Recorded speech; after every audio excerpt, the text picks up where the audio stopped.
C'est pas vrai.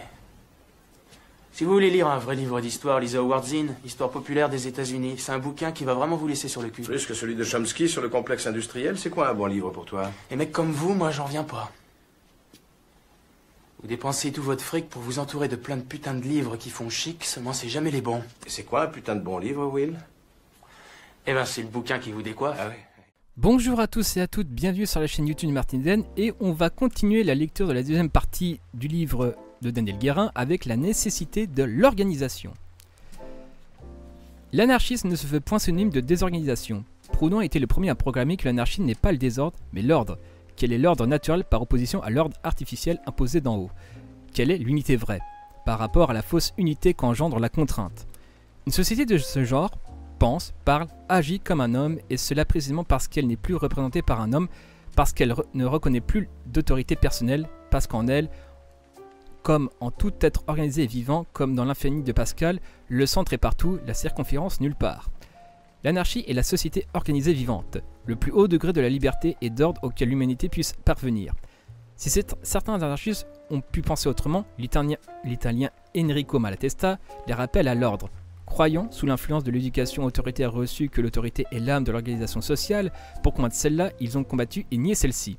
L'erreur fondamentale des anarchistes adversaires de l'organisation est de croire qu'une organisation n'est pas possible sans autorité, et de préférer, une fois admise cette hypothèse, renoncer à toute organisation plutôt que d'accepter la moindre autorité.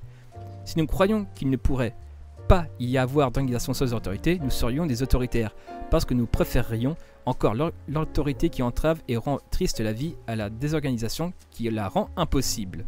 Volin, anarchiste russe du XXe siècle, renchérit et précise. Une interprétation erronée, ou le plus souvent sciemment inexacte, prétend que la conception libertaire signifie l'absence de toute organisation. Rien n'est plus faux.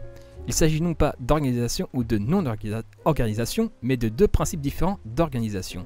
Naturellement, disent les anarchistes, il ne faut pas que la société soit organisée. Mais cette organisation nouvelle doit se faire librement, socialement et avant tout en partant de la base.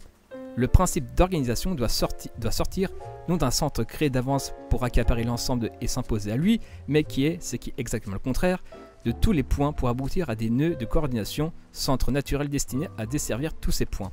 Tandis que l'autre organisation, calquée sur celle d'une vieille société d'oppression et d'exploitation, porterait à leur paroxysme toutes les tares de la vieille société.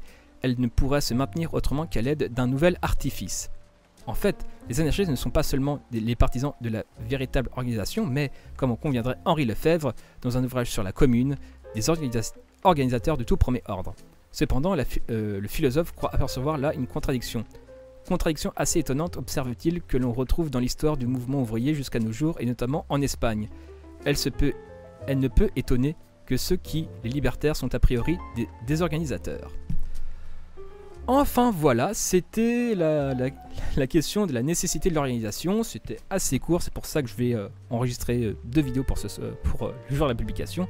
Enfin bref, c'était Martin Eden en direct du Goulag. Bisous à vous!